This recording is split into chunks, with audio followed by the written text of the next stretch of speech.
Hello po mga kapatid.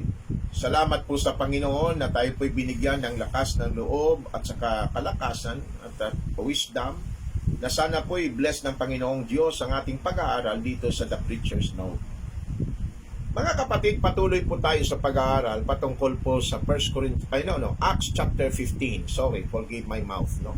Acts chapter 15. At patungkol po dito sa sinabi ni Apostol Peter na kung saan po yung mga hyper at saka mga ultra. Tinitwist po nila ang pagkasabi dito kasi napakalinaw eh. This is the greatest chapter in the New Testament defining Christian doctrine in regards to salvation. Dito po natin makikita na si Apostol Peter ay nagturo po ng grace through faith. No? For by grace are you saved through faith na kaligtasan. Saan po makikita? Well, basahin natin. And when there had been much disputing, Peter rose up and said, sabi ni Peter, unto them, men and brethren, you know how that a good while ago God made choice among us. That is the kingdom of heaven. Exclusive yung kingdom of heaven to the nation of Israel, mga kapatid. Malinaw yan.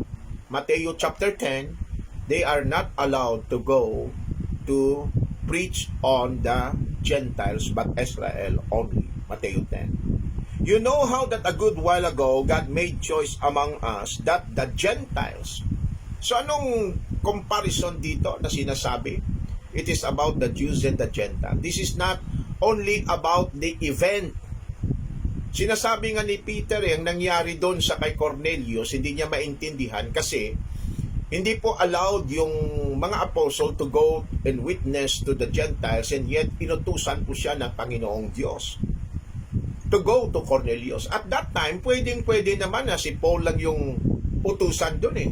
Kung totoo nga naman na exclusive si Apostle Paul to the Gentiles. Yung problema kasi ng mga hyper at ultra, nilalagyan yun ng word na only yung office at saka ministry ni Apostle Paul. Hindi naman totoo yun eh.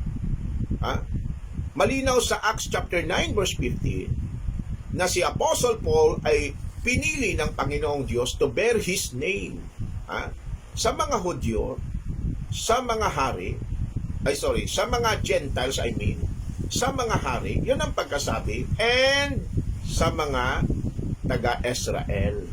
Basahin niyo po Acts 9 verse 15 upang malinaw.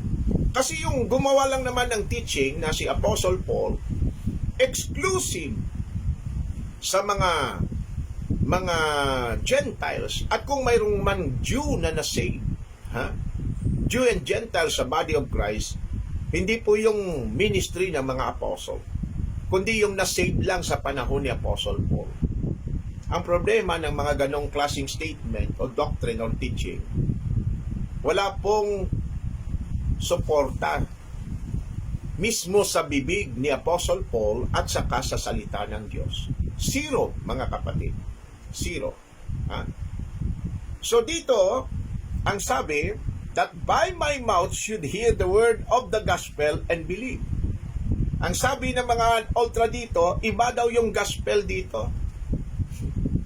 Kung iba, ano yung gospel dyan? And they would refer to the gospel of the kingdom. Ay naku mga kapatid, iniba na po ng Panginoon. Kaya nga mayroong council dito sa Jerusalem, nag-meeting sila. Iniba na po. Kasi dito sa Book of Acts, ang transition dito, hindi po yung transition period na hinihintay si Apostle Paul. Yung transition period dito na maihayag sa mga apostles, sa pamamagitan ni Apostol Pablo, yung pertaining to the kingdom of God. Acts chapter 1 verse 2 to 3. Hindi pa po bumalik ang Panginoon after he was resurrected. 40 days tinuro niya po sa mga apostles yon. Kaya pong sabi niya, both, punta na kayo, napakaganda, Acts 1:8, and you shall receive power after the Holy Ghost is come unto you, both, and you shall be my witnesses, both sa Jerusalem. Titingnan niyo yung word both. Akala ko ba nag-aaral kayo ng salita? How can you miss that? Acts 1:8, both Jerusalem, Samaria, Judea, and to the uttermost part of the earth. Jew and Gentiles, both Ephesians chapter 2. Well, ito pong pagkasabi, and God which knoweth the hearts bear them witness, giving them the Holy Ghost, that's Ephesians 1:13, even as He did unto us. Pareho lang, both, no difference. And put no difference between us and them, purifying their hearts by faith. You need to memorize that verse. It is now by faith. And then verse 11, but we believe that through the grace of our Lord Jesus Christ, we shall be saved even as they. So by faith and through grace, ang turo diyan ng Acts 15, 7 and 11, mga kapatid. So, nagpanik po yung mga ultra at saka mga hypers. Gumawa na naman po sila ng teaching na ano? Ang teaching na sinasabi nila, iba po yung by faith at iba po yung through faith. Allow me to read, basahin natin yung teaching ng mga hyper na ito.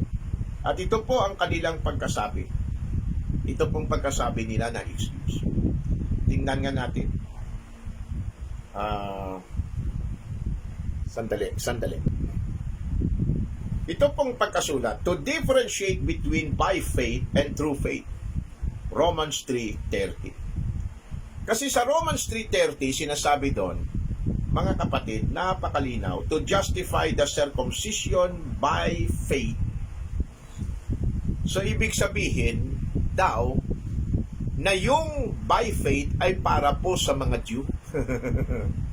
And then, yung true faith ay para sa mga Gentiles, para sa atin.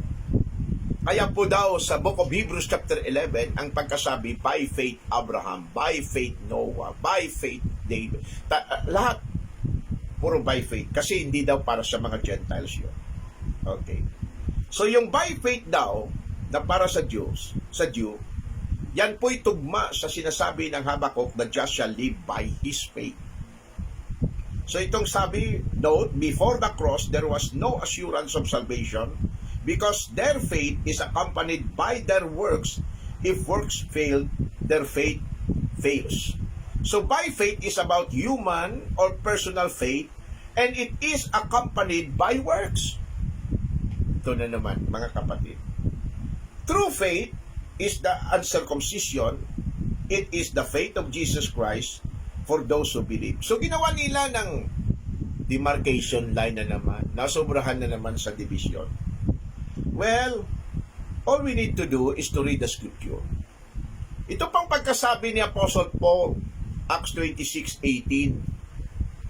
To open their eyes and to turn them from darkness to light and from the power of Satan unto God, that they may receive forgiveness of sins and inheritance among them which are sanctified by faith that is in me. Paano daw maliligtas yung mga Gentiles? Sabi ni Apostle Paul, by faith, mga kapatid. Ito pong pagkasabi ni Paul sa Romans 1:17, for therein is the righteousness of God revealed from faith to faith, as it is written, the just shall live by faith. Romans 3:22, even the righteousness of God which is by faith. Sabi ng mga ultrang, by faith para sa mga Jew. Para lang ma-twist nila yung Acts 15. Romans 3:28, therefore we conclude that a man is justified by faith. Mga kapatid, Romans 5:1, therefore being justified by faith. Anong sinasabi niyo yung by faith? Ay hindi para sa mga Gentiles. Ha? Malinaw po sa salita ng Diyos. Ito po yung concordance. Napakarami po, puro by faith yan, mga kapatid. Ha? Nakakalungkot kasi gusto nyo lang i-excuse yung katotohanan. May the Lord bless us all. God bless.